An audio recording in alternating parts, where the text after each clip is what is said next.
Welcome, everyone. For those of you who do not know me, I'm Deborah Vazquez, co-chair of the board for the South Florida Technology Alliance and CEO of ProTech. And I will be very, very brief today because I want to make sure there is ample time for our esteemed panel today. A quick question for you. How many of you are here to an SFTA event for the first time?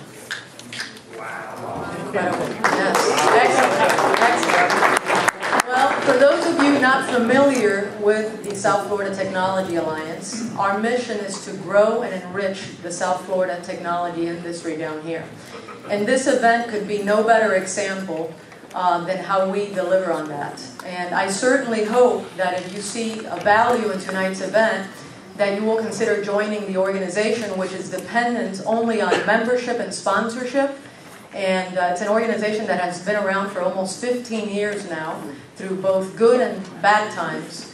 And it's really important that we all get involved to continue to enrich the community that we all make a living from. So please consider joining. And don't forget that you have the opportunity to apply your event registration fee towards any membership package. So please take advantage of that. Speaking of new membership, I'd like to acknowledge 14 new companies that have joined the SFTA ranks of members: Mercury Development, HCC Institute for Corporate and Continuing Education, Hardware.com, LF Staffing Technology, F5 Networks, Bank Atlantic, Butch & Horner Patent Law, ProAct Business Development, Paradigm Shift Consulting, Carpegio LLC, American Recruiting and Consulting Group, Pulsecast Interactive Group, QualPath, and Enertech Solutions. Welcome, and thank you for your involvement and support. I'd also like to take a moment to thank our silver event sponsors this evening: 3C Interactive, AAJ Technologies, Dascal Bolton, Video Cloud Solutions, and Bank of America Merrill Lynch, who sponsored our pre-event workshop prior to our main event. Thank you very much. And a very, very special thanks to Eric Lee and Oracle Corporation, our newest sponsor at the platinum level. They were gracious enough to not take up any podium time tonight, which they would be due, and postpone it until our next event to, again, allow as much time as we can for this panel. So thank you, Eric and Oracle. Also, I'd like to welcome two new directors to our board: Andrew Tabone with Carnival Cruise Lines and Megan Tierney with Vazquez, who will also be leading our entrepreneurship committee, which is a very important area for what we do at the SFTA. And with that, I'd like to transition to our program. You know, when most of us think of technology innovation hubs in the U.S., a couple of places come to mind. Typically, Silicon Valley, Research Triangle Park. But I will tell you that I think after this evening's program, you will all agree that South Florida has more than earned its spot on the map for being a major technology innovation hub. And I only hope that some of the press here tonight will help us spread the word so that we can get the recognition that we deserve as a region for all the major contributions that we have made in the technology area. Before I introduce our moderator, I just want to say a couple of words about our platinum event sponsor tonight, Citrix. I personally have been involved with the South Florida Technology Alliance now for about 10 years in one capacity or another. And I will tell you that in all of these years, Citrix has always been an avid sponsor and supporter of the SFTA organization. And I will tell you that without that type of support and without the Citrixes providing that type of support, this organization simply would not exist. So thank you very much, Citrix.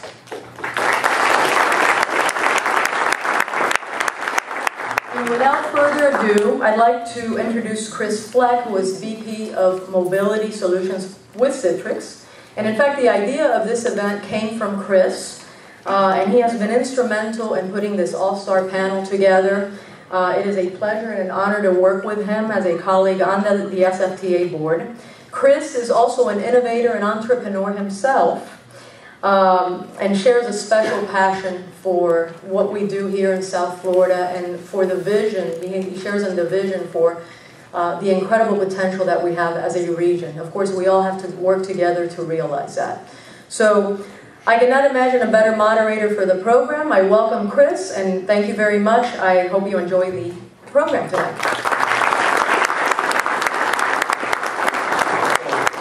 Thank you, Deborah, and thanks for coming. And just to add to how this came about, I said, wouldn't it be a great idea if we did something about the anniversary of the PC? And actually what prompted the thought was I was actually away at a conference, and I saw a poster of the Simon saying the first smartphone.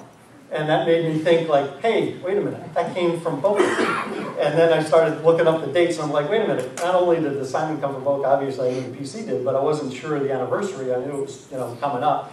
And sure enough, this was a couple months back, so I brought it up at a board meeting to say, hey, wouldn't it be great if we did this? And everybody said, yeah, wouldn't it be great if you did this? So here I am, and thanks for coming. So tonight, right, is Obama is is talking to America about the jobs bill and kickstarting America, and I couldn't get him to reschedule like the Republicans did, but it doesn't seem like it hurt us too bad based on the audience here. So seriously, the real message that we'd love to talk about here, and obviously we got this incredible panel here, and we want to talk. I want to have the panel talk, not just me, obviously. But I do want to say just a few words around, reinvigorating and kickstarting, South Florida. I mean, the history is just phenomenal. It's just amazing what's come out of this place. But I also want to point out, it's not just 30 years ago. It's not just history.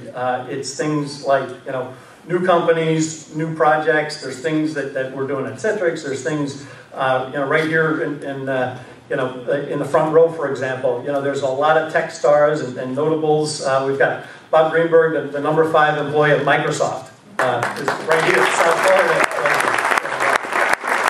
Stick around, you might share some Bill Gates stories. And if you take a look at the picture, the famous picture from New Mexico, he's got a story for that. Dan Kane sitting next to him. Dan is the founder of Blackboard. So if you don't know Blackboard, your kids do. Most of them use it every single day. So Dan founded that while he was in college, and now he's down here. He started multiple companies down here. He just got funded with his most recent one, Modernizing Medicine, electronic medical records, and he's hiring people and really turning things around here. We've got Z Aganov, who he sold his last company to Microsoft, and unfortunately we let some good talent get away, but don't do that again. But keep them here. But Z's got a company optimizing websites, and who doesn't have a website? Who isn't doing electronic business now? And somebody like Z can help that. We got Terry Hong next to him, who's doing cloud computing takes any cloud, turns it into online storage. There's just a lot of really neat, new, interesting companies that are starting here. We happen to be doing a couple of cool things at Citrix ourselves as well, and won't give you the pitch, but you can walk by later and take a look. But getting back to what can we do? One of the people that I follow is a guy named Vivek Wadhwa. He's a professor at Duke, and he writes on GigaOM and Wall Street, Washington Post, and a number of places. And he's somebody that's really done a lot of study of the success of Silicon Valley. Obviously, that's the benchmark, right? You gotta go to the Valley to do a tech company nowadays. And so he's kind of gone into why is that, or what's the magic there. And he, it's not just the schools, and yeah, that helps at Stanford, and it helps having VCs around. But when he looks at what's the real source of some of that distinction, he said the number one thing is no fear of failure. And he said that's different in the Valley than any place else, where the people there just talk about what they tried, and if it didn't work, that's all research, that's part of the learning process, and it's not considered failure. It's considered, hey, it's bragging rights. Let me tell you all the things I tried before I finally hit it big. The other thing is, hitting it big. So the folks that hit it big, what they do is they end up mentoring, they end up investing, they end up being on the board of directors, and they really foster a network in Silicon Valley better than any place else. And there's some of that happens here, and some of it's right on the panel here, and I'd like to talk a little about some of that. But the Valley does that better than anybody else, and that's curable. We've got folks that have made it, and they just do a better job of turning it around and paying forward, and looking out to help the startup, or looking out to help connecting this guy with that guy. And again, some of this relates back to SFTA. What our mission is basically providing a forum for networking, providing a forum where you can connect the dots. And this kind of thing I think goes on all the time in the Valley. For us here, this is obviously the best turnout that I think we've had for an SFTA event. Let's not make it the only one. Let's not wait another 10 years. Let's get this kind of group together, that are doing cool, interesting things, and start networking, start sharing, start doing business with each other too. It's not like, let's not just assume that you should go to Amazon for a cloud. There's cloud providers here. Let's not assume you got to go to Salesforce for CRM. There's a Salesforce CRM company right down the block. There's all kinds of opportunity here that I would just ask you think about before you just stay in your silo, because that's what the Valley does better. So let's pay attention to that. Other notables, PC Anywhere. Remember PC Anywhere? We've got Lee Rodberg right here, was the inventor of that.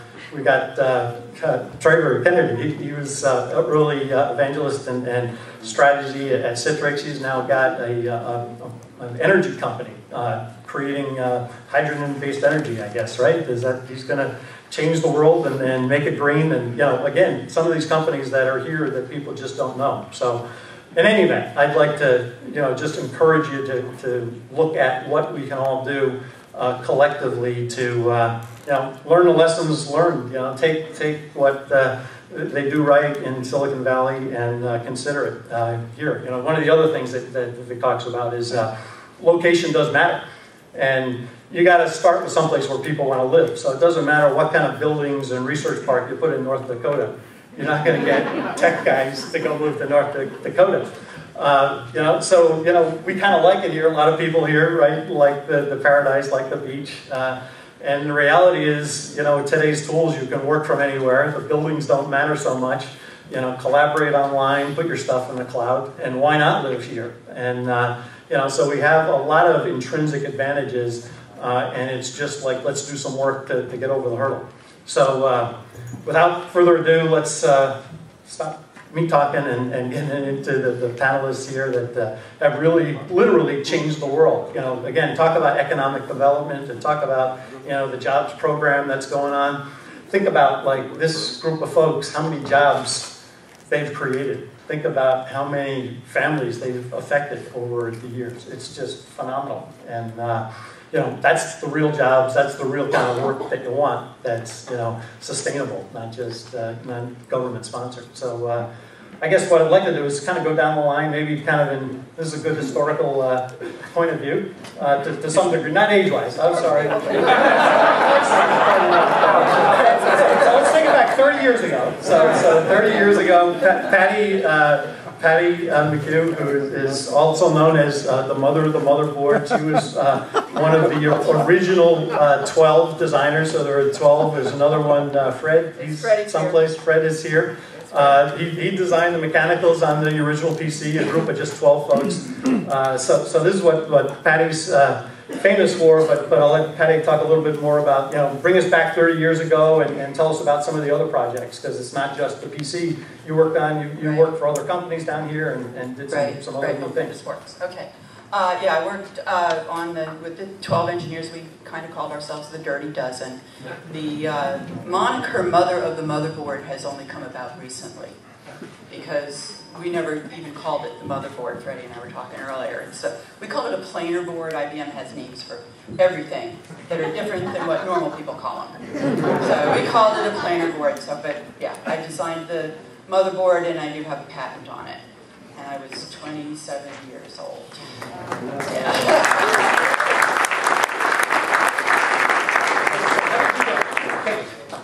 You were handpicked out of a group? I think I don't know, maybe they needed a girl on the team. I was doing some chip design. I was doing custom logic chip design, which is, you know, kind of boring stuff, but it was pretty cool as an engineer to do that. And working on my master's degree, which I never finished because I ended up working on the PC, which was a consuming task and worth a lot more to my career than a master's degree in engineering. After we launched it, I went into marketing because I looked around at all the really good engineers at IBM and thought that if I really wanted to get ahead, I could go do marketing a lot better. And worked on some of the tech support, bringing applications on board.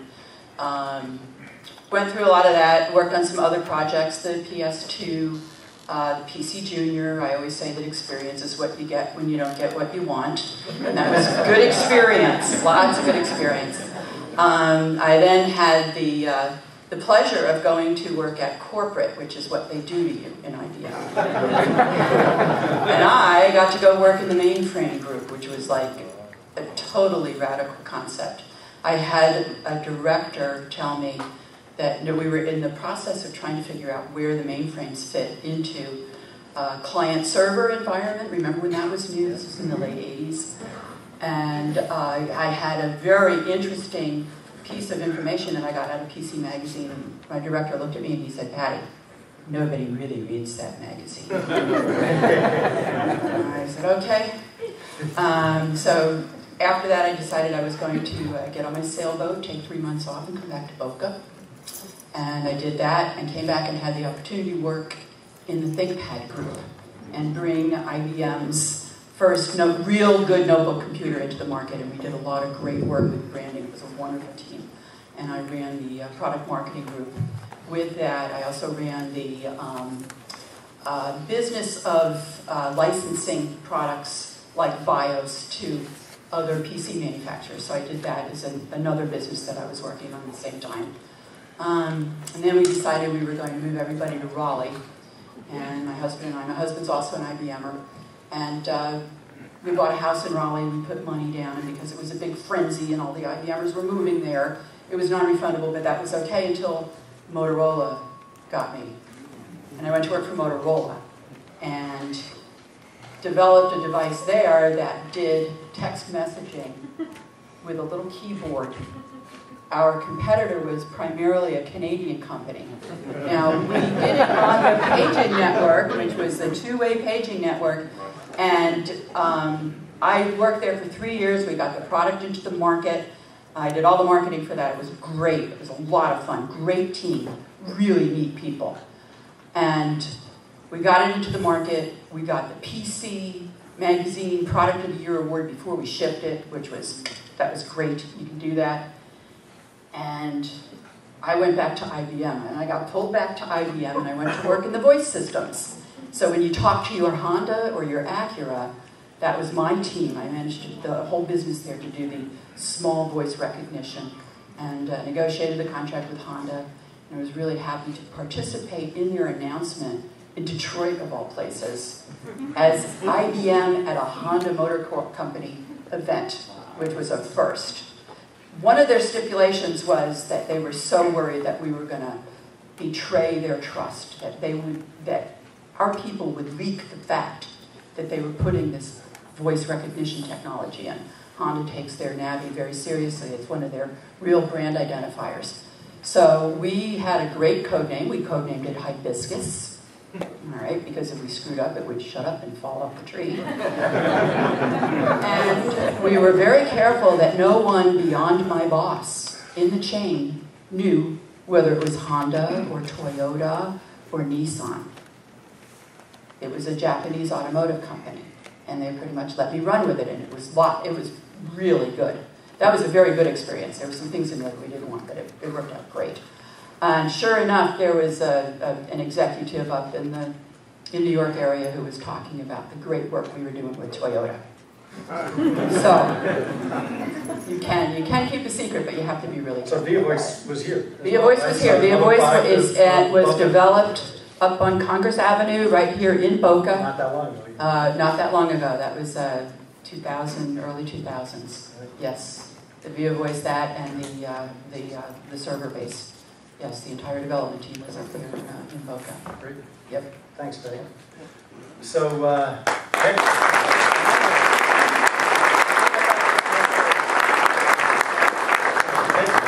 Iacobucci here. Ed, most folks may know him as founder of Citrix, and certainly he's touched a lot of people, in this room and in this area. But he's also not a stranger to taking risks, and so I think you're all into this. Let's go try it, and sometimes it works big, and certainly that's part of its research. Exactly, it's all research. So Ed, tell us some more about not just it takes back to the early days. So before Citrix, you were here on this site, right, doing OS2. Go ahead. That's right. I came from Raleigh. I was working on mainframes and communications systems up there until one day in, was it 1981? When they announced it. And they announced what was then, we were calling the Acorn. I was totally fascinated with the notion of having a computer for myself, because everything we were doing was working on third shift, testing, and big rooms full of DASD, that's another IBM. That's disk. Don't tell anybody else. DASD IBM. So when we announced that product, one of the things they announced with that product was a very interesting program called an Employee Software Submission Program. And at the time, I was full-time employed in the SNA architecture group doing network management products. And in fact, I was leading the network management applications group. And this thing appeared, and I just fell in love with the notion of having my own PC. And I started thinking about all the things you could do with it, and naturally, my mind wandered, and I looked at things that we did on the mainframe, and we could do. So I made a submission to the software submission program, and it was for basically Windows. Sort of. Right. It was a display management system where you could load it as a TSR. I don't know if any of you remember what TSRs are. God bless you if you do. Terminate and stay resident routines. And I think I had the first TSR, commercial TSR. I even beat Orland. Yeah, Sidekick was a little after mine. Yeah, I joke about that with Philippe sometimes. But anyway, I built this terminate and stay. I had to learn how to do it with another guy that was also a fanatic with PCs up there, Glenn Huff, and he built a file listing program. But basically, this thing was pretty important, I thought, because in those days, the PC, you pretty much wrote TTY program. In other words, it looked like a teletype, right? The text was just blurted out and rolled on the screen. Nobody had direct access displays. And we had a model inside IBM called 3270. That was a display, it was a block terminal. So you could define where the input fields were, and the terminal took care of all the editing functions locally, and then did a block transfer. So I said, I think the PC needed one of those, and that's what ADMS became. And I worked on that while I was working 80 hours, 90 hours a week in the network management group. I would come home and lock myself into what my wife then called my cave, and I wrote assembler, and tons of assembler, and actually built this product, which I thought was pretty good. There's nothing like it around. In fact, a couple of product groups at IBM in Raleigh adopted it as their platform for their products, applications that they were going to market. And of course, I guess this is when I started learning about negotiating deals. The first guy I negotiated with, he wasn't really thinking a lot carefully, and he wound up giving me a runtime license, a per copy runtime license. I forget what it was, $2. Now you got to remember, the guys that were building these applications were projecting they were going to sell 2 to 5 million of them. So I finished the product. We wound up shipping it. And about then, I had an opportunity to come down to Boca. And so I left networks behind, and I came down here to work on Xenix networking with Anthony Short, and you know the crew, and Gordon Lewin. It was part of the project for the PCAT, which was not announced yet. I think the whole project was called Ringmaster. Is that right? Yes. No, Ringmaster was a network. Circus was the project. And Big Top was the AT. And I remember that. The funny thing there was that my first week there here in Boca, we had to go out to meet the guys at Microsoft. So, because that was my job, right? So we were walking out the door and somebody came running up, Ozzy Osbourne came running up and said, you got to take this thing over there with you. I said, what is it? He said, he gives me this huge box. It was a PCAT, right? But they had carved all the labels off of it so you couldn't tell what it was. Right. IBM was big on secrecy. And he said, and the only thing is you can't check it. I said, well, what do you mean you can't check it? He said, go ahead and buy a first-class seat for it.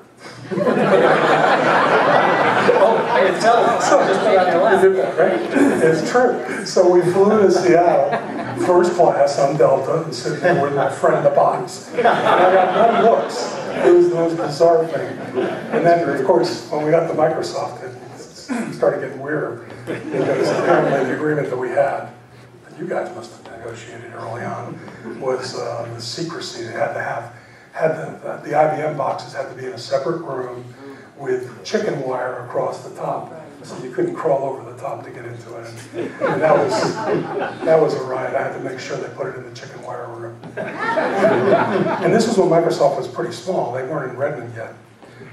We were in Northup Way, which was in Bellevue.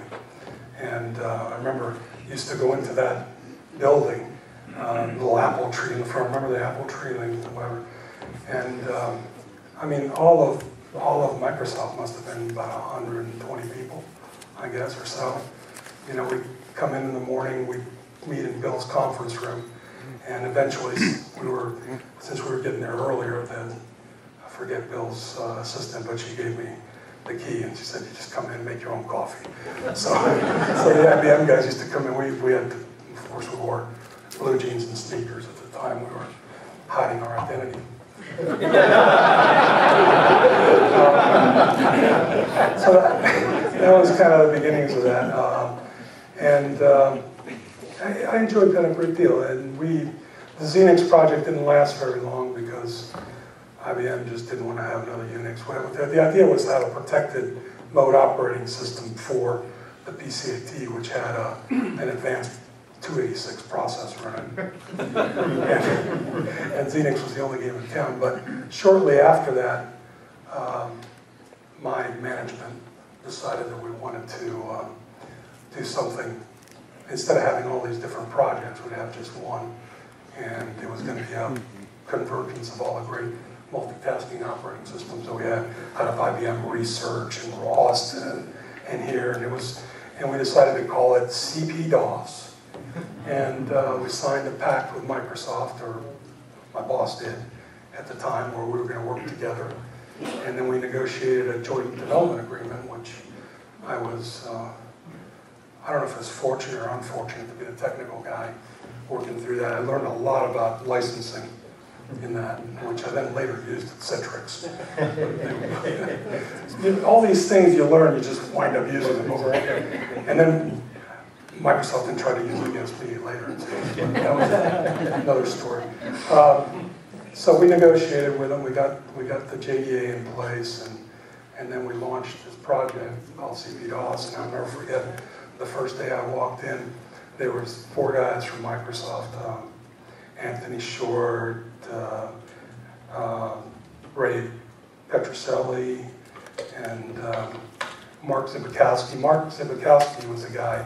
If you know DOS and you know the memory headers, the arena headers, and the exe files have an MZ signature at the beginning. If you're wondering what it is, those are Mark's initials. So, he left his mark. So he and Gordon and I were sitting there, and I had a couple of people that were working for me on the team. And then there was like 40 other people from Boca that were there. You know, there were post people, there were publications people, there were marketing people. And you got to remember, this is the very beginning before we even had a spec. And I looked around the room, and the Microsoft guys were shaking. And I was like, I've never seen as many people working. It was half their company, right, in terms of people. So I had to throw everybody out and say, get out of here, we're just going to work with these guys. So we built a team, and actually that team did very well. We had a lot of respect for one another, technically. That was the design team. And we built the first specs for CP-DOS, later to be OS2. And got to do things like inventing things like the thread model, dynamic linking APIs instead of interrupts, software interrupts. Oh gee, it was a ton of stuff. You're running virtual machines in effect. Well, no, DOS inside of OS2? No, it wasn't VMs, because the VM model hosts another operating system. Right. In IBM, there used to be VM and MVS. We were more like an MVS. Right. It was a shared protected memory system. But we were doing it with a 286, which was brain dead. And one of the requirements that we had, and stop me if I'm going too long, right? Oh, I've been this for a long time. Sorry, guys. So, let's see. The 286 chip, for all of those of you that were fortunate or unfortunate enough to work with it, was really a dumb chip. It didn't do paging. It did segment swapping, different size segments, so it was a mess. And one of the requirements that we had, IBM was big on requirements from customers, was we got to run those DOS applications. And we were trying to run in protected mode. And we couldn't figure out a way to run the DOS apps, which were real mode apps, in this box until Gordon Letwin from Microsoft came up with this very clever thing. In effect, it was a bug inside the chip. They called it a triple fault. If we induced a triple fault, we found the processor would reset and it would come up in real mode. Wow. So we not only built the multitasking system, but we also built this kludge that I think Gordon wound up saying it was like hitting the computer over with a sledgehammer, right? Because it would literally reset the machine to switch to multitask in this DOS box. Yeah. And of course that got a really bad reputation, as well it should have, because but that was OS 2.1. We were. You don't have to go through every version. No, It didn't last that long. But then we had the 386 course. I mean, I said 386 will never come, and we said, Bill and Microsoft said, yeah, it would, and then all the wars started. And really what unwound this was not, it was different. I learned a big lesson there. It was different objectives and different teams. Right. We essentially had a different objective than the Microsoft guys had. They wanted to be a software company with ISVs, and Microsoft wanted to, and IBM wanted to have a proprietary operating system for the proprietary hardware, which was counter to what you guys were doing. Right. But that's just to get back in control. They wanted to get it. So that wound up getting really messy and nasty. And in 1989, after all this stuff, PS2, OS2, Intel, that forever, I wound up just leaving. Actually, it was a little bit more than that. Microsoft had asked me to come out after we announced the PS2, and Bill and Steve offered me a job. And so I interviewed at Microsoft. They were in Redmond by then. And I went through whole days of interviews with all the guys that I knew already, so it wasn't big whoops. Mm-hmm. And then at the end, on a Saturday, Bill and Steve came in, and they were telling me, well, you're obviously not going to come work for us now, right? I said, you know, if I was going to work for anybody, I'd work for a software company, and you're the best software company to work for, but I kind of have an itch to see if I could do what you did. You've already done it. You've already made all your money. Mm-hmm. Ha ha. Little did I know. They had no splits, and the stock was at $95. And I thought it was fully valued. And Steve Ballmer agreed with me, you know. So it was like, it was pretty weird. So I told Bill that no, I was going to work for him, and I guess maybe that earned me some respect, because I told him no, and not many people told him no. And he said, what do you want to do? I said, I want to build a multi-user version of OS2. He said, what do you mean? I said, well, you know, I've worked with these big systems and we've got this sophisticated operating system. This wouldn't take much to isolate users and run them and connect terminals to it and all that stuff. He said, that's pretty cool. We'll support you. Not financially, but right. As it turned out they did, but we'll give you a license to the source code. And I said, okay, great. So I came back and the next day I started making phone calls. And I'll never forget, I didn't know anything about venture capital, but I'd heard that Ben Rosen was a venture capitalist, right? And so I said, okay. Somebody told me he worked for Seven Rosen, so I said, it's got to be in Silicon Valley. So I called Silicon Valley, Seven Rosen, and the person didn't answer the phone. I said, well, I got this great idea. Bill and Steve think that it's going to make a lot of money, and I was the leader of the OS2 team. And they said, hold on for a second. I said, we'll call you back. And I said, oh yeah, great. So I hung up, and then I got another call from John Bayless, I guess, in Dallas. And instantly, I mean, all things started happening, and that's how Citrix came about. It was, started there, then we brought in John Doerr, who was on our original board for Kleiner Perkins. John was, he's the guy that made me chairman of Citrix. And then we brought in the Mayfield Fund. I didn't know those were the top venture capital funds. So the funny story here was that when these guys literally, when we had a board meeting here, they asked me, one of them, the guy from Mayfield, I don't know if you remember, Mike, he asked me, he said, how do you get to there? Well, I can fly into Atlanta. Well, I have to take a boat to get to where you go. And he was serious. The California guys did not know squat about Florida. It was real. You know, I said, yeah, gotta take an airboat. So anyway, that was the beginnings of Citrix. You know the story of Citrix. Come forward to like now. You just started something new. We did that thing. It grew. Microsoft fought us. I wound up using all the same things that we taught Microsoft against Moritz when I was negotiating. Remember that? And he said, "How do you know all this?" I said, "Because we taught you how to do this." You know? So it was kind of like a back and forth. But let's skip Citrix because I think Mark can talk about that. I left in 2000, was it? I think. And my thought was I wanted to retire, and that didn't last very long. So I had the bright idea. We had an airplane at the time because I needed to get around. I said, there's got to be a way to make airline make money. And we came up with a radical concept, which was airline inside out. It was everything was on demand, which meant that instead of having schedules, you didn't have schedules. And the computer, basically like an MRP system, manufacturing, always was evaluating everything and changing everything. And so we had to build a whole end-to-end system to control the pilots. And we did that, and it was all working great. And then my friends at Wall Street did their thing. And I'll never forget the day that Lehman went under. We were having a board meeting, and my board said, "You're not going to get any capital if Lehman can't." So unfortunately, September 19th, we pulled the plug. I had a lot of great people there. And then I moped around for a little while, and I started working on a new company, which we just announced. Actually, what I wound up doing is I wound up buying a company in Norway that had a search product, which was very good, but they had crappy marketing. They didn't know really how to really go international with it. And the funny thing was I wound up buying it for no cash, because we didn't have any cash. I wound up buying it for them getting a share of the company that we wound up making when they came over. So I was generous. I gave them 30% of the resulting company, which is kind of a trick. But it worked. To learn that from Microsoft too? Yeah, IBM, Microsoft, one of them. So we announced the company, and it turns out that we had an inkling that there was another market there, a very big market that was really being unserved. It's not about searching, it's about indexing. It's about having an indexed enterprise.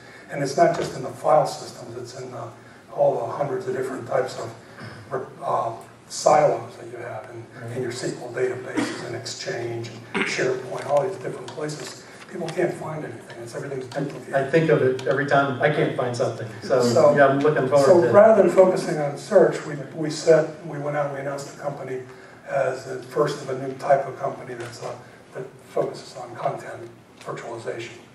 And everybody signed off on it very quickly. I think we got a great response. So instead of focusing on search, we're focusing on building the plumbing to be able to scrub and catalog and index all this stuff in a bulletproof way. Put an API on it.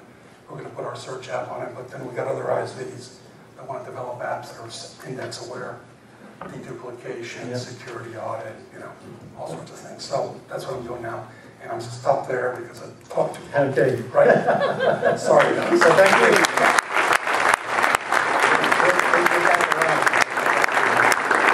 So next, John Sculley. Everybody knows John Sculley certainly from his time at Apple. And before Apple, you know, I guess I'd like to hear, did Steve Jobs really say you want to sell sugar water for the rest of your life or some quote like that to get you over? Or is that like a press made up thing? No, that's a true story. It is. Steve and I had gotten to know each other back in 1982, and we spent about 4.5 months just spending a lot of time together. And we were in New York. It was on a Sunday. I'd taken Steve to the Metropolitan Museum to look at antiquities, amphores and silexes and Praxiteles sculptures and things to see how he would respond to something that he obviously didn't have any experience with. But I was curious to see how he would take in new information on something like that. And then we finally ended up back at a new apartment that he'd just acquired, the San Remo Towers over in Central Park West. And we were up on the penthouse terrace. He had a penthouse apartment. And as the sun was starting to set over the Hudson River, I said, Steve, I've thought about it. And I just don't think I'm going to come to Apple. I said, I'm going to stay here at Pepsi. I understand this business better than I do your business. I'll be an advisor for free, but I think that's the better decision. And Steve was dressed in his mock turtleneck. Not even on stage. Blue jeans, running shoes. In those days, he had very dark hair and his deep brown piercing eyes. And he looks down at his running shoes for a long time, and then he looks up at me and said, do you really want to sell sugar water for the rest of your life, or do you want to come with me and change the world? It's a true story. But the first introduction I had, Cliff, to a personal computer was actually in 1978. And I had been asked to come to Harvard Business School to talk about the Pepsi Challenge. I was at Pepsi in those days. And a student came up to me after the class and said, hey, John, I created something just for you coming to talk to us about the Pepsi Challenge case. And I said, great, what is that? And he said, well, I can't show you here. It's over in another building. Do you mind coming? I said, well, okay. So we went out to this other building, go into a room, and there is an Apple II computer. Now, this is before Woz had invented the disk drive. So the tape recorder, the little monitor like you see with that Apple II over there. And as he's booting it up, and I'm looking at the screen and seeing rows and columns, and I said, gee, that looks like a spreadsheet, because I built many spreadsheets, but I built them on freezing calculators, never on a computer. And he said, yeah, he said, I created this with my friend over at MIT, Bob Frankson. His name was Dan Bricklin. And this was the first electronic spreadsheet. They later went off after they graduated, after Dan graduated from Harvard Business School. He joined up with Dan Filestra and Ron Fisher, and they created VisiCorp. VisiCalc was the first application. When the disk drive came along a couple of years later, I was president of Pepsi at that time, and I said, hey, this could be a really cool way of getting sales reports. It took us 3 weeks to get the bottlers to send in their sales reports, and they always came in formatted poorly. So I said, I will give every Pepsi bottler in the United States a free Apple II computer. None of them said, well, what's an Apple II computer? And I said, you can have it for free, and all you have to do is send in your sales reports on a floppy disk, mail it in once a week, and every week you send it in, and I take off, I deduct what you owe us on the personal computer. So that was my introduction to personal computers. When I was recruited to Apple, I knew nothing more than that about personal computers. I was brought in for really two purposes. I was the first person to have been hired from a East Coast corporation with no technical background to a high-tech company in Silicon Valley. So I was a curiosity, if nothing else, when I showed up. I knew nothing about cults and tribes and things like that. I remember talking to Frank Carey, who was running IBM at the time, and he said, "Have you lost your mind? Don't you realize that IBM has this product called the IBM PC, and we're going to put Apple out of business?" He said, "I don't understand why you've done this." And so in any event, I was brought in for two reasons. One was Steve was really interested as how Pepsi had gone from being outsold 5-1 by Coke in the US and had actually passed Coca-Cola to become the largest selling packaged goods product in America. And I said, Steve, it was all about marketing. And we made the experience the hero, not the product. And so we did Pepsi Generation, and that was about the first lifestyle campaign. And we did Pepsi Challenge, and that was the surprise of traditional Coke drinkers discovering on camera that they actually picked Pepsi and never realized that they never tasted a Pepsi before, getting their surprise. Always about the experience. Steve loved that because he was creating a product called Macintosh that was going to be all about experience. And he thought that computers would eventually be sold like Pepsi and Coke, consumer products. Remember, nobody did marketing in high tech in those days. So I was brought to Apple,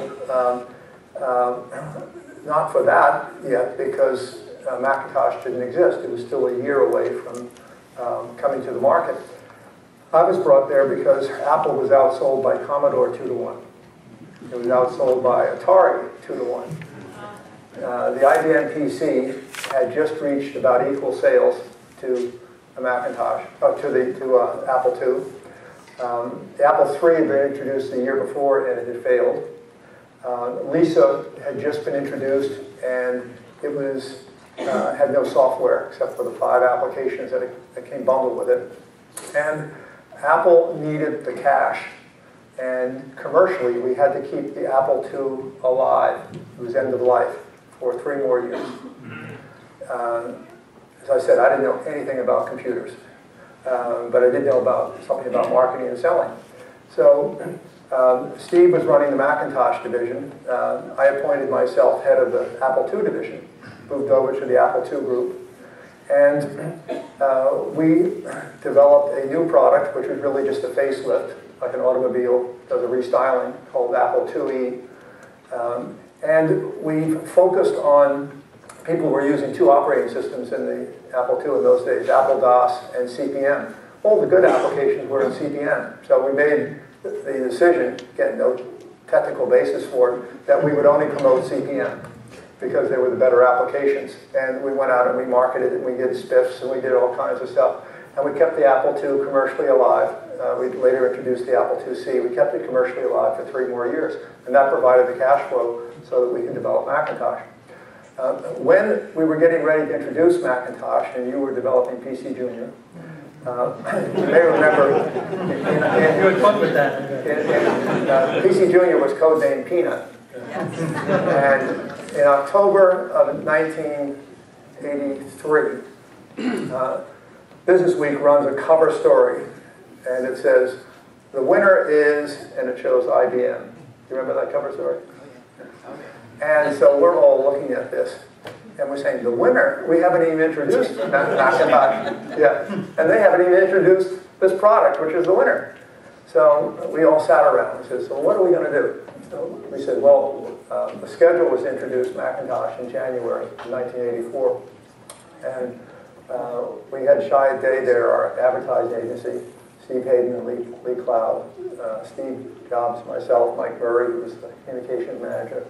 And we sat around and we said, well, isn't there something big that's going to happen in 1984 that we could attach ourselves to? And we said, well, let's see, George Orwell said that 1984 was going to be a year in which the world was going to be dominated by computers. We said, yeah, but everybody's going to take George Orwell and do a campaign around that. And then someone said, yeah, but not in January, if we can preempt it. So that's how we went and developed the commercial. Chiat developed it, our ad agency, which we ran on the Super Bowl, which was the launch of the Macintosh. Awesome. And if you remember the commercial, it was all about experience. We never showed a product. Showed these zombies in pajama suits, shot in sepia, marching into a hall, kind of like you guys. And then down the aisle comes this beautiful athletic girl. She's actually an Olympic athlete in red shorts and a white t-shirt, and she's swinging this hammer in slow motion. We cut to the screen, and you'd hear in info speak, as George Orwell had used, this talking head and talking about how the world was going to be controlled and dominated by information. And then you see the girl release the hammer, and it would go through the air in slow motion, and cut back to the screen, and cut to the audience of zombies who were just sort of staring at the screen. And then the hammer hits the screen and it explodes, and you see nothing but light, and then type on the screen, and a voiceover says, on January 24th, Apple will introduce Macintosh, and 1984 won't be like 1984. And that commercial, we showed it to the board of directors at Apple in December, and at the end of it, several of them put their heads in their hands. Then they all turned and looked at me, because I was supposed to be the adult supervision. And they said, you're not really going to run that thing, are you? I said, yeah, we're going to run it. So afterwards, Steve and I said, well, what should we do? Maybe we should try to sell the time on the Super Bowl. So we asked Chiat to try to sell it. They tried it later, found out they didn't try very hard. But anyway, we ran the commercial. The commercial cost $500,000 to develop, which was a lot of money in those days, and $1 million for 60 seconds on the Super Bowl. We figured we got about $45 million of free public relations from that commercial. The original Mac didn't really have an operating system like you did with OS/2, because we were a graphics-based system. We needed a floating point processor. We used the 68000 instead of the 6502 we used on the Apple II. And there were a lot of tricks in there, things that we couldn't do in software, we would do in hardware. And in the early days, people would say, well, why don't you license the operating system? Well, there wasn't any operating system. It was lots and lots of tricks and glue chips and things of that. You probably knew that. The first real operating system was what was called System 7 in 1987. But it wasn't until about 91 that when Intel introduced the 386 processor, Microsoft introduced 3.1 software, and that was the first time that you could run something that was clearly equal to what the Macintosh could do with graphics, and it was run software independent of the hardware. And there was a huge pressure on us to license our software. And we ran business model after business model, and every time we did, we realized that because Bill Gates had priced Windows at roughly $15 a copy, that if we priced the Macintosh at that level, even put a premium on it, like $20, $25 a copy, we'd have to get over a 20% market share before we could even break even. And we'd have to lay off approximately 80% of our people, because it was an entirely different business. We'd watched IBM develop OS/2. OS/2 was clearly a better product technically than Windows, but it was hemorrhaging money. And the difference was that Gates is a very smart guy, as we all know. He priced Windows as low as possible So OS2 wouldn't have any headroom to make any money. And we couldn't afford to license Macintosh, but he owned the apps above it. And he priced the apps with, at very full prices. Bill actually made more money on Microsoft Office per Macintosh than Apple did per Macintosh. And it was all on Office. It was not on Windows. I didn't see any way we could license the software. At that point, when I joined Apple, we were 570 million in revenue. By the time I left, we were about 8.3 billion. We had $2 billion of cash, almost no debt. We were the most profitable personal computer company. Jimmy Canavino, who was running IBM PC at that time, called me up and said, "Congratulations, you passed IBM PC. You're now #1." I was being pressured to license the software, and I refused to license the software. Our alternative was, we said, let's go build an entirely new platform. And we had developed a product. I didn't develop it. It was a small team headed by a guy named Larry Tesler. Developed a product called Newton.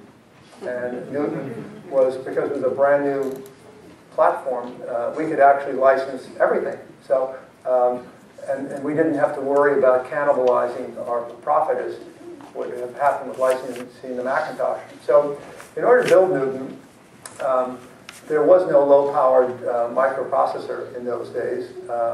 We were taking a version of Smalltalk that was never practical when Alan Kay created it back in the 70s, but the processors were then powerful enough that you could run object-oriented programming, you could garbage collecting, you could a lot of different features that had to be optimized in the hardware with the software we were building. And so we went and we co-founded a company to build microprocessors, a fabless microprocessor company called ARM. A couple of people heard of that. And we owned 47% of it. Olivetti, our partner, owned 47% of it. And Herman Hauser, who had founded Acorn, who created the architecture for ARM, owned the rest. And so the ARM processor was the basis of the Newton, and we were going to license the processor, the operating system. We were building software apps on top of it. We were building services. We were going to work with the carriers. And this would be a different model. And that was going to be our alternative to licensing the Mac software. In any event, I was eventually pushed out of Apple because I refused to license the software. Apple did license software after that. The whole key to Apple while I was there is I can take no credit for any vision at Apple. It was entirely Steve's vision. Before I came, it was his vision after he left. And that was, he believed that you had to own the entire system and that you had to build really cool products and just a few, maybe one every couple of years. And so in the licensing model, Apple just opened the floodgates, and they started building many, many different versions of the Mac themselves. They licensed it out to other companies.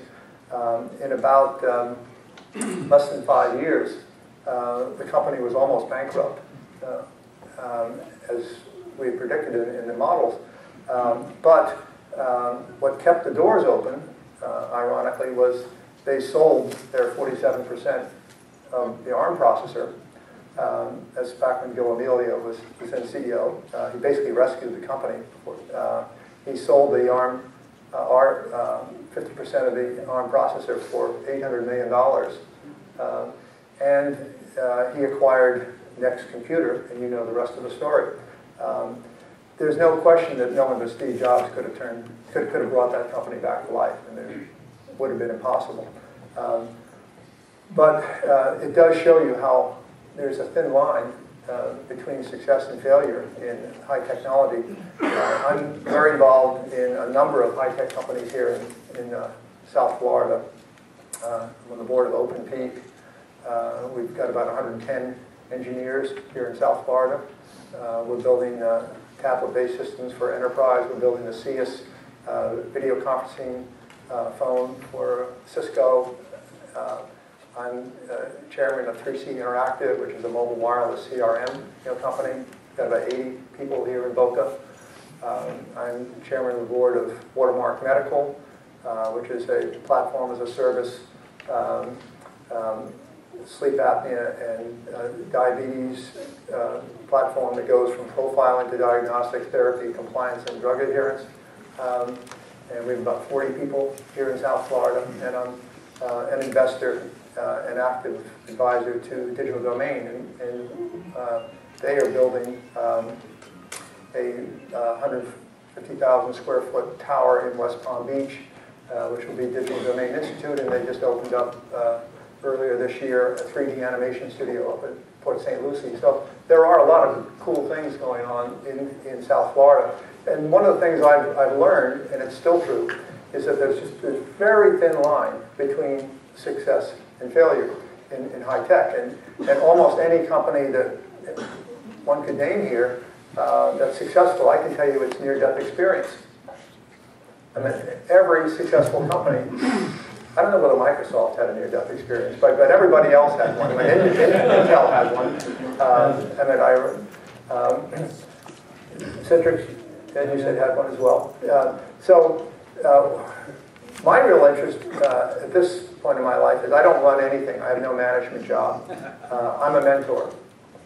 And I believe in what we were talking earlier about Silicon Valley, and that is this permission to fail. And that's something unique still in the United States. A lot of really smart people in other parts of the world, but we still culturally give permission to fail. So the question is how do you help an entrepreneur deal with that risk of failure and get them on the side of the line of success as opposed to the side of the line of failure? Nothing wrong with failure. Pick yourself up, start again, learning experience, but you want to get on the other side. And to me, it's really three attributes. One is recovery. I remember reading that golf is a game of recovery. The best professional golfers, they aren't practicing the really beautiful shots. They're practicing the recovered shots thousands and thousands of times, because that's what makes the difference between winning and losing. How do you get out from behind the tree when the green's over there and there's a tree between you and the green? So there's a recovery step to get into that success side of the line. There is the importance of adapting. Darwin never said survival of the fittest. That's a misquote. What he really said was the survival of the most adaptive. It's all about adapting. And so if you can recover and you can adapt, and the advantage that a mentor has, mentors aren't any smarter than anybody else. It's just that a good mentor has the experience, usually from making mistakes and learning from them, but getting multiple points of view. And I remember years ago when I was on the MIT Media Lab board, Marvin Minsky said that you don't really understand something until you understand it more than one way. It's that multiple points of view. And what a good mentor does is that they get to see, by mentoring several different entrepreneurs in different companies, in different stages, in different situations, they get multiple points of view of how to deal with issues. And so I think that in addition to the permission to fail that Silicon Valley has, it also has this rich talent of mentors. And there are a lot of people after they've built a company, and some people want to be a serial entrepreneur and build another and another. But there are other people who just want to help entrepreneurs build their companies. I'm in that group.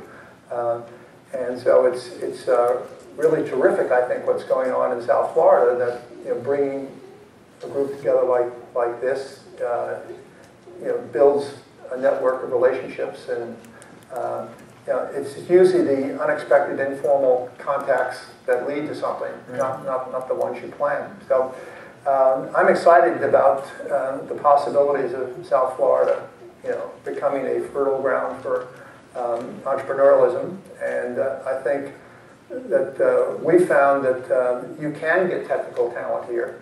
You can create jobs. By the way, we haven't gotten any subsidies for creating about 250 technical jobs here in Boca in the last 3 years. But we're building businesses that are valuable. You know? And what I found is that start with A people. A people attract A people. You know, you start with C people, they attract C people. So the key thing is attracting really good people in the beginning, and then set those high standards to encourage them to attract people, you know, as good or better than themselves. So anyway, those are That's great observations. I appreciate that. Really good. Giving back and mentoring, and you know, that's a perfect example. And another good example, actually, you know, I'd like to introduce Mark Templeton, who most of you know is CEO at Citrix. And actually, I met Mark when he was mentoring a company when I started right down the hall, left IBM and did a startup. And Mark was a mentor and director, and it really makes a huge difference. So, now, Mark, maybe you can share about like what was it that attracted you to Citrix, and you know what got you here, and you know give us some history back in the time. Well, back I came to Citrix in South Florida in June of 1995, and for about let's say about 10 years prior, I just had been a software migrant worker, you know, moving from startup to startup, trying to sort of find, you know, a formula that clicked and a team that clicked and a team that I clicked with. You know. So I came to South Florida against my wife's wishes, you know, to interview and meet Ed and Roger, the whole team. And you know, I came here and talked with them, and I told my wife, you know, I'm going to do this. We need to do this. And she said, why? And I said, well, this is a special company because it's a special company because most tech companies start with a tech idea, some vision and everything. But Citrix actually was unique because it started with 2 ideas. It started with, yes, a technical vision idea. Ed certainly, you know, gets all the credit for that. But also, it started with a cultural idea. You know, what kind of company did we want to be? How do we want to do business? And how do we want to relate to each other? And, you know, that really kind of, those 2 things made it very special. So she said to me, okay, I'll go, but you have to promise one thing, because we were in California, Silicon Valley, before moving here, and I said, what's that? She said, you have to promise that if this doesn't work out, that we'll go back to California and you'll get a real job, and that's where we'll stay. And, you know, yeah, true story. So, you know, I kind of had one final shot at it, and, you know, what John said about this fine line between success and failure, you know, I totally agree with. And we've had multiple near-death experiences at Citrix. I've been there 16 years, and one of the things I've learned is that, you know, luck, blessings, like, matter hugely, and probably more than 50%. And the near-death experiences that the company has had over its 23 years of existence, 22, 23, actually happened, you know, when Ed was the company, and actually before I joined the company. So talk about luck, you know. I was lucky that I joined the company after the true near-death experiences that many and most startups have. You know, we've had some, you know, rough spots and learned some things, but those were the really hard ones. And so I started in the industry in a very different way.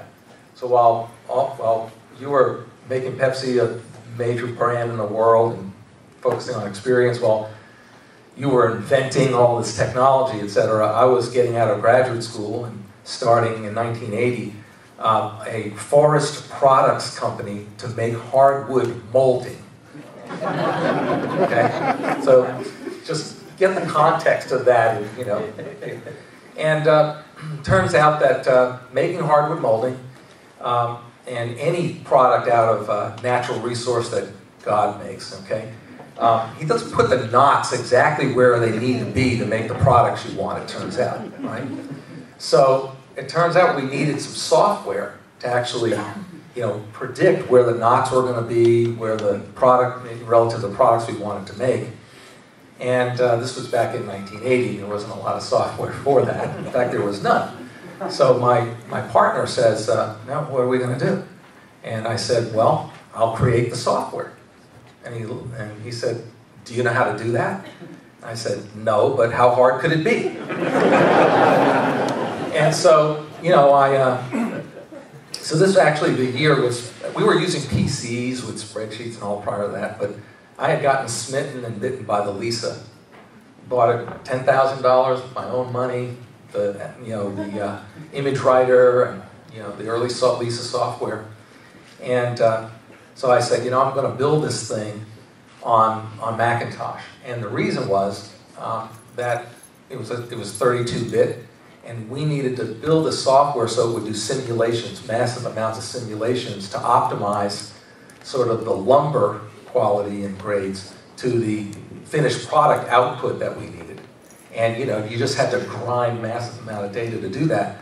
And so it was really the only affordable 32-bit machine out there. So I started with Mac mumps. Okay, how many people know the mumps language? Okay, yeah, I'm glad to see there aren't many hands. So I kind of broke my pick on mumps, but it was very powerful for simulations. And I went to this thing called this product called Omnis. Okay, and it was a sort of a 3GL language, and ran on the Mac, and built this software that actually allowed us to optimize the factory and make money. All right, because in lumber, just like if you're a butcher, you have to sell everything of the pig, including the oink.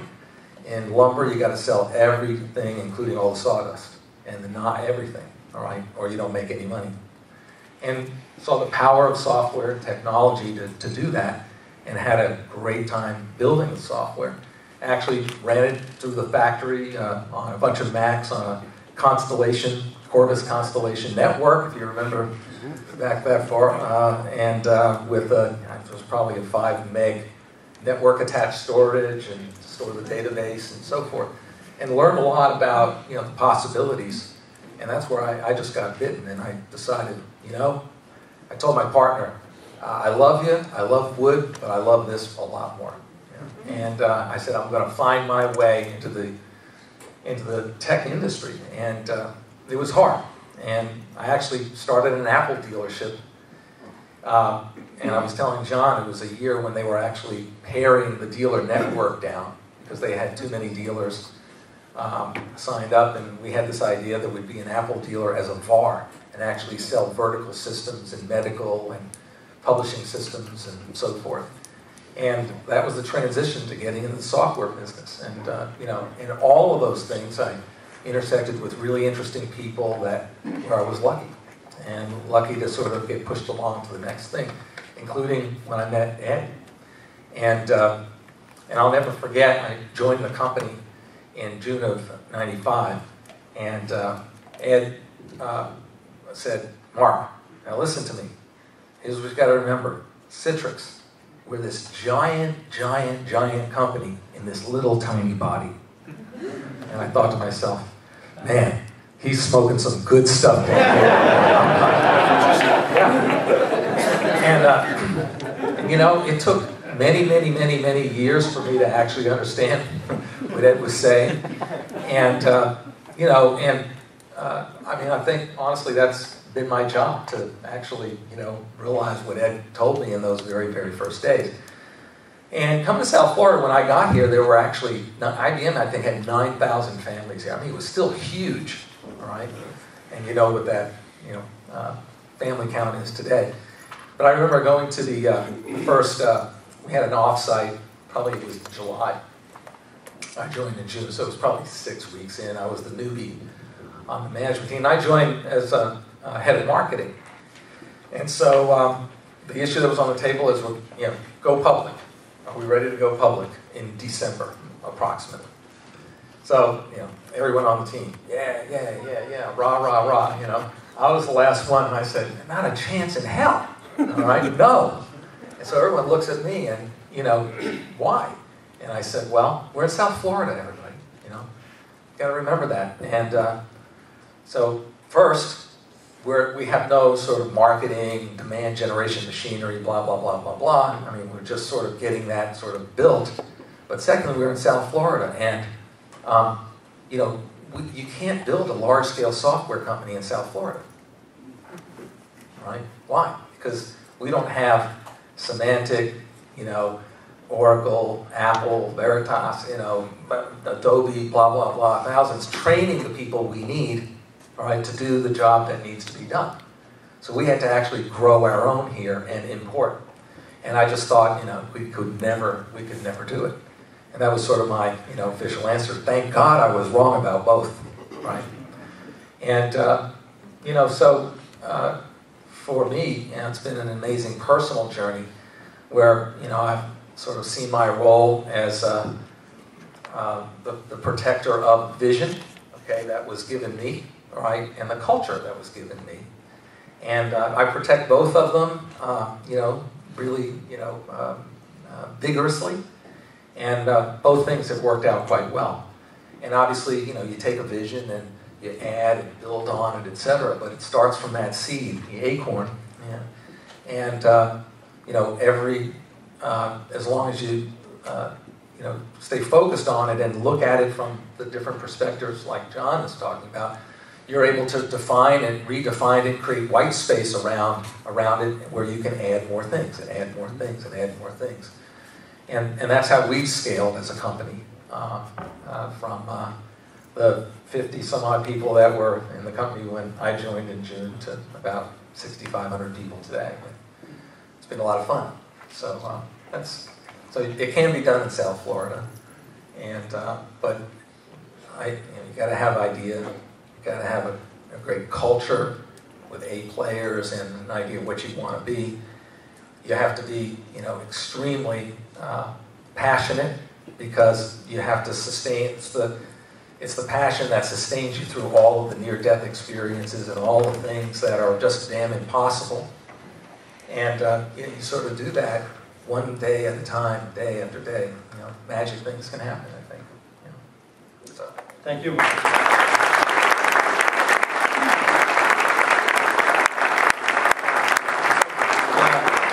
Next up is Gary Wisgo, and you may not know Gary by name, but you probably know the smartphone, and probably everybody here has got a smartphone. And we'd like to have Gary talk about like how the smartphone came about, and you know, give us some history on, you know, how that happened. Okay, great. And I have to talk to you later, putting me at the end of this awesome, unbelievable. How do you follow this? Great guy. This is amazing. This is really good. And also, too, I was just thinking a minute. You mentioned something about something on TV. Everyone here is an unbelievable decision maker, because the choice was between football, Obama, and what, Snooki and Jersey Shore? So thank you all for coming, and it's really a pleasure to be here. I guess, Patty, you and I make pretty good bookends. Yeah. Yeah, pretty. We started together back in, I guess it was somewhere around late 70s. I started with IBM and worked on communication subsystems and did design engineering and did some high-speed data transmission lines with a small project, and we worked with a project called the Data Master. Following that, I entered the PC company, and my first job was in management, and I became the first I/O manager of the PC Junior. So I'll share this honor with you, an experience, and got a lot of my good understandings of management in those days back on the PC Junior. Following that, I moved into the PS2, which you may remember was the follow-on really to the PC. It had a microchannel, and we have the father of the microchannel here in our midst, Chet Heath. We ran an architecture group, and I was in charge of the motherboard, the planer, as we called it in those days, for the PS2. And we developed that product and released that product. Following that, I went into an ad tech group, and And this is sort of a lead into the smartphone. Working on the ad tech, we had an objective of looking at miniaturized technology. And at a lab level, really our objective was to take small technology slivers and integrate them into the PC. We were looking at miniaturized packaging to determine how we can reduce the size of the packaging of a PC. And an individual with a tremendous amount of vision, Frank Canova, who came up with the idea to take a phone and take a PC and merge them together and look at the best packaging we could possibly use for that application. And that evolved into the Simon. We had two phases of that. One was a prototype, which we did in a form of a model that was released at the Comdex of 1992. We had a joint partnership and a relationship with Motorola. They did from the Microtech, they did the RF deck, and we did the PC design of that and integrated the two. It got so much press and so much attention that internally we got the funding to continue the product and to go into a product mode and develop a product. The following year we released it and became a joint partnership with Bell South, and that went into the Comdex of '93, and we won the best mobile product and the best overall product at that show. So following that, we had a lot of activities to support that product, and the group was reorganized and moved to Raleigh, and that's when I left IBM. Following that, I went to work at Sensormatic and developed an RFID security system that was at the Atlantic Olympics in 1996. And it was designed with a Tyrus technology from Texas Instruments. And we had a hand reader together with a badge, an RFID badge. And all the athletes at the Olympics at the Georgia Tech University were protected internally. They had an area that was protected and secure, and we managed the entry points for all of that. Following Sensormatic, I went to work with a small company called Silex, and Z Gonovic in the audience was my mentor, I guess, in that relationship. And we worked on a document management software system. Following that, I went to work for JTech and worked on restaurant pagers and did some cost reductions went to China and did some cost reductions in that product. And then my most recent activity was I was the president and CEO of a small company of about 60 employees here in Boca at the R&D Research Center at FAU.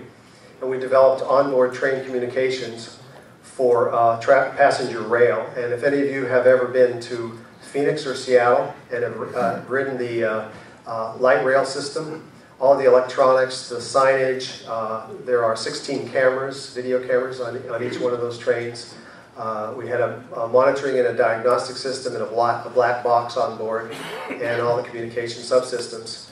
We sold that company, and then I moved forward into another small group here at Boca called C3 Location Systems, working on GPS, and that was my most recent assignment. Thank you.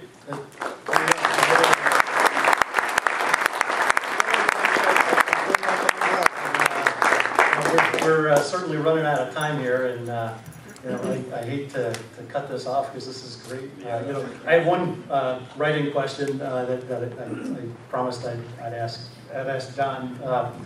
John Dvorak, who probably a lot of you follow, he followed PC history way back, 30 plus years, and so he was planning to be here, by the way, actually, and that would have been cool. He couldn't make the schedule work, but he asked to pass on this question for John, and that is, you know, when you were evangelizing the Newton and talking about how businesses would adopt that, you know, you were widely criticized, including by him, I think, as to, you know, that it didn't really take off. And, you know, now with the success of the iPad, do you feel vindicated? Well, I take no credit for anything to do with the iPad. That's clearly Steve Jobs' success story. When Steve left in 1985, Alan Kay, who was an Apple fellow, he'd been originally at Xerox PARC and developed Smalltalk, and he'd actually created the Dynabook, which was the predecessor concept to all these personal computers. He came to me and he said, John, next time we won't have Xerox. And I said, what do you mean? He said, well, the next big invention has got to come from ourselves because we got everything out of Xerox. And I said, well, what do we do? I don't know anything about computers. So Alan said, he said, every technology, no matter how simple or how complex, takes about 15 to 20 years, about 20 years. He said 20 years to be able to go from inspiration through incubation and then come out and be a commercial success. And so I thought about that for a while, and I came back to him because he was sort of my mentor, and he would come and counsel me. I felt pretty negative because I didn't really know. Here I was running a computer company, and I hardly knew anything about computers. So I came back to Alan, and I said, well, doesn't that mean that a lot of ideas and technologies are out percolating somewhere, in labs or startups or maybe inside of Apple? And I said, why don't we go around and visit as many places as we can and kind of see who's working on what? Curiosity helps. And so for the next year, Alan and I went around and we visited university labs and we visited companies that would let us in, and we saw lots of different stuff. And at the end of it, Alan kind of compiled what we had learned into a set of call them sort of product expectations of what we could expect in about 20 years. And I took that and gave it a name. We called it the Knowledge Navigator. And I'd been up to Lucas Valley, the invitation of George Lucas, and I'd seen what he'd done with simulation. And so I went to George and I said, is there a way we could simulate what this product that Alan's come up with, which we're calling the Knowledge Navigator, is like, could we do that with special effects? And he said, yeah, that can be done. So we went and we built a video of the Knowledge Navigator, and it eventually got on the cover of Fortune magazine, back in 1988 or something like that. And if you look at it, it does look pretty much like tablets that we have today. Again, I didn't invent it, I just named it. So true, you named the PDA also? What? PDA, did that come from you? Yeah, I was trying to think of initials. And I couldn't call it a personal communication system because that was, sounded like personal computer. So I just came up with the acronym, Personal Digital Assistant. But out of that came really, what I felt was important was Apple had to have a vision.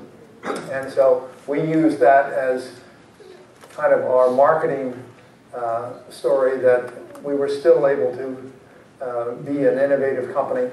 And we took the Knowledge Navigator video all around to universities and conferences and things and showed it. And everyone was pretty amazed because it's pretty cool. We couldn't build anything like this back in the late 1980s. Out of that, however, there were several technologies. It gave us kind of a framework to think about technologies that we did put the product development in to commercialize. One was called HyperCard, and that was one of the first radio buttons with interactivity developed by Apple's first software engineer, Bill Atkinson. And we created that as a way to prototype using the Macintosh with scripting. No one had scripting on a graphics-based computer before that. Newton was the same idea. That was just a step along the way. Not that we thought Newton was going to be the end all in itself. Somehow it got sidetracked into handwriting recognition that was a total failure. But that was never really the big idea in Newton at all. One really interesting observation, and it can tell you why seeing things in multiple points of view is so important. Here we were out on the bleeding edge, trying to create an entirely new platform called Newton, creating an entirely new processor called ARM.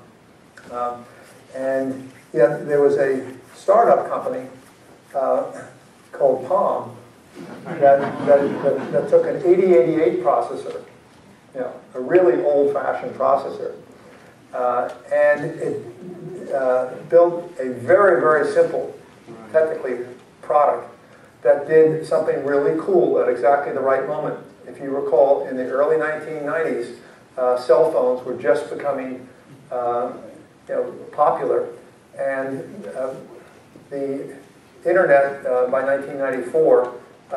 I'd left Apple at this point, but the internet commercialized. You remember with the web in 1994, and so people had email addresses. Well, there was no directory for cell phone numbers. There was no directory for email addresses, and someone very clever, it was actually Donna Dubinsky and her partner who started Palm, came up with the idea that you can have this really simple device called the Palm Pilot, and it can synchronize with your computer your contact list. So instead of trying to change the world, they solved a really nice, juicy problem at exactly the right time. I never forgot that, because the Palm, when it became a public company, its market value at the height of the dot-com boom was $90 billion. Think about that, $90 billion.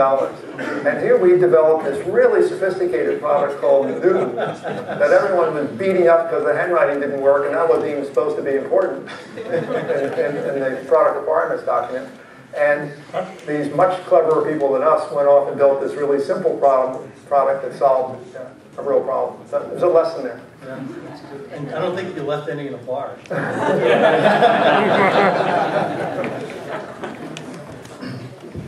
Just to add on that, in 2001, we were a one-product company, and we were trying to figure out, all right, what's our next act going to be to continue to grow, et cetera, and what was adjacent to the things that we were doing. And so there were a bunch of ideas floating around in the company, and we went out and bought a company up in Columbia, Maryland called Sequoia Software. We paid $185 million for this software company that built portal infrastructure. And in 6 quarters, we shut it down. Okay, so that experience in terms of laying off 225 people, $185 million down the drain, in 6 quarters lost in time. It was extremely painful. During that period of time, we knew we had to have even more ideas. And I remember this meeting where we're sitting around, and I said, it's software. How are we going to explain all of this? And after some discussion, I said, I remember Apple made this video called the Knowledge Navigator. And one of the guys on the Citrix team, Dave Jones, who's not here tonight, you know him, I think. I said, Dave, can you get a copy? This is before you could go out on the net and find it, And so he went out, I'll call Apple, some of my buddies, and it's like, couldn't get it. But we remembered it, remember what it was about. And it was about expressing about 10 ideas, okay, in the form of an experience, in a way that, anyone could see, I want that. Right? So we spent $500,000 and produced a video called The Virtual Workplace. And what was completely inspired by the Knowledge Navigator, and including the classical music that was used as the background music. A video that opens up with, text, just the idea, virtual workplace, plays through, and at the end it just says Citrix with a copyright 2001. And we were so excited about this video because it really had brought the team together, the imaginations together, and put them in a way that in a form that was visual and visible, And so I'll never forget this. So then we played it at our big customer conference in November of 2001. And, you know, I was so excited to introduce it. And you could have heard a pin drop because people didn't get it. they didn't get it. And I couldn't get the sales and marketing team to merchandise it and use it, etc. But you know what ended up happening is the engineering team, the development team said, oh, so that's what you guys want to do, right? And, you know, went out to do it. And if we were to play that video today, you'd see we're still not there, okay? And it was a video about virtual working and the ability to share documents, information with people seamlessly across geographic and corporate boundaries.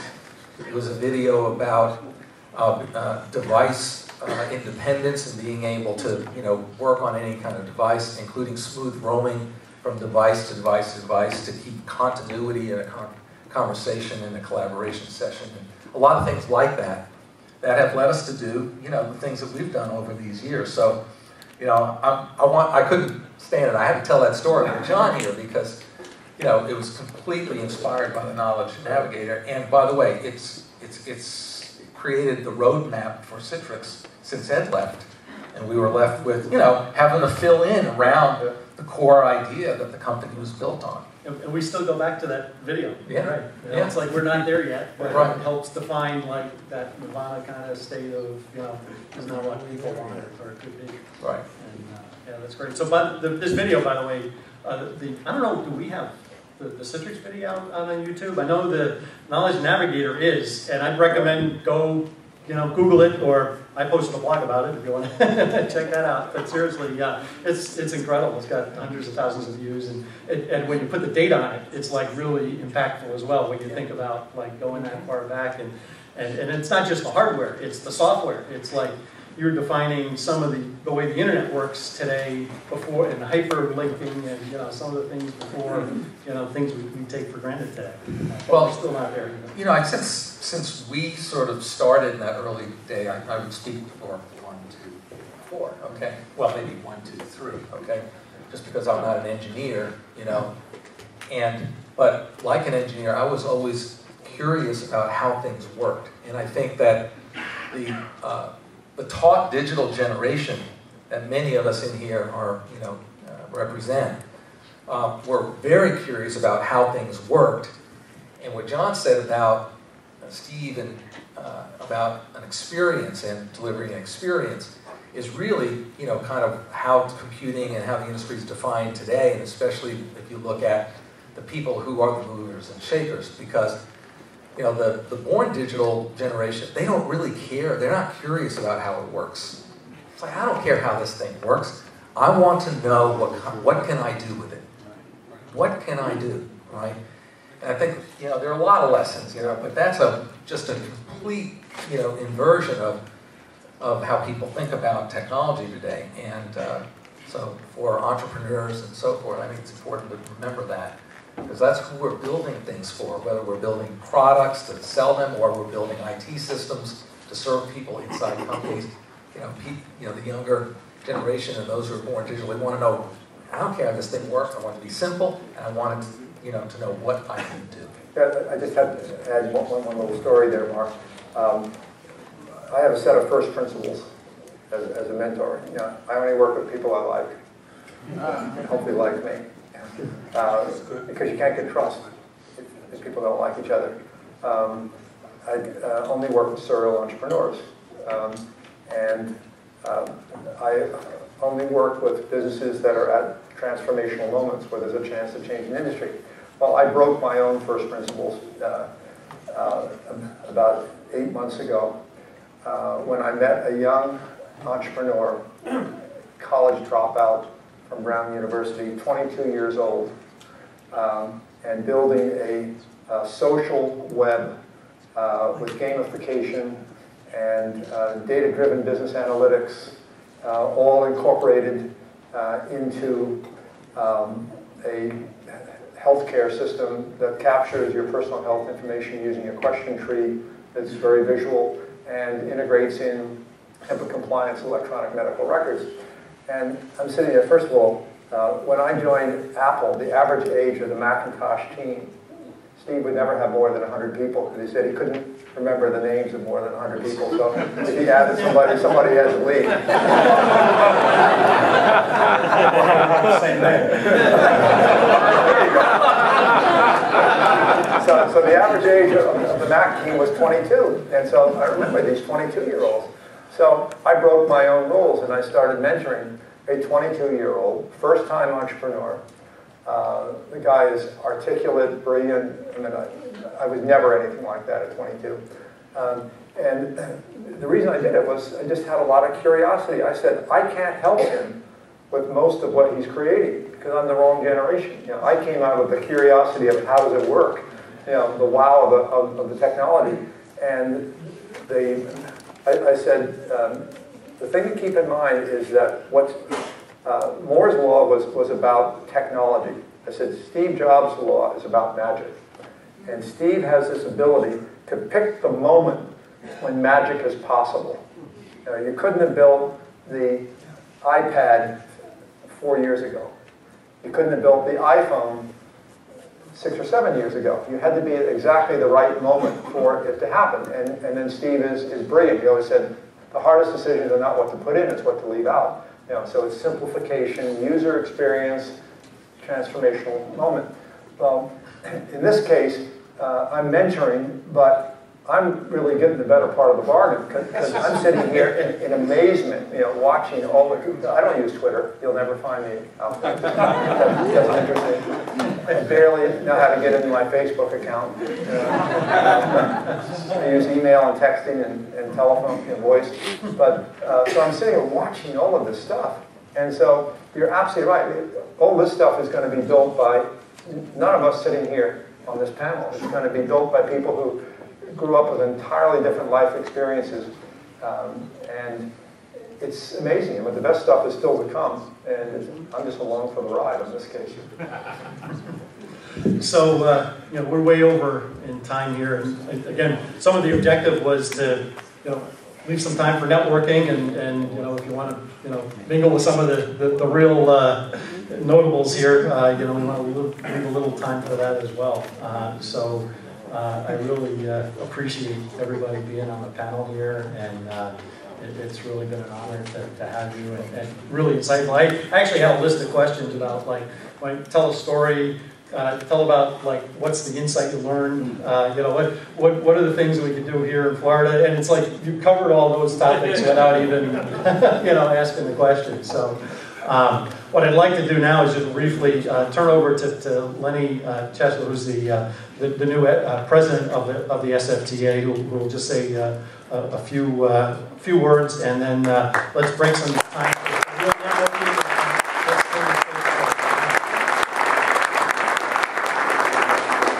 First of all, a huge thank you to Chris Fleck and Citrix for this evening.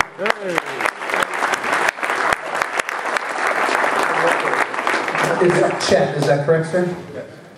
If you have not come up and seen Chet's collectibles here, these are relics from the 1980s. So am I. And if you haven't taken the time to do that, at least thank Chet for bringing the stuff in, so we really appreciate that. This was really cool. Thank you. And as panels go, any one of you would have been a home run. And so I can't think of a sports analogy that would really describe what an amazing panel this was. I'm honored and privileged just to stand here on the same stage with you guys. So somebody please take a picture.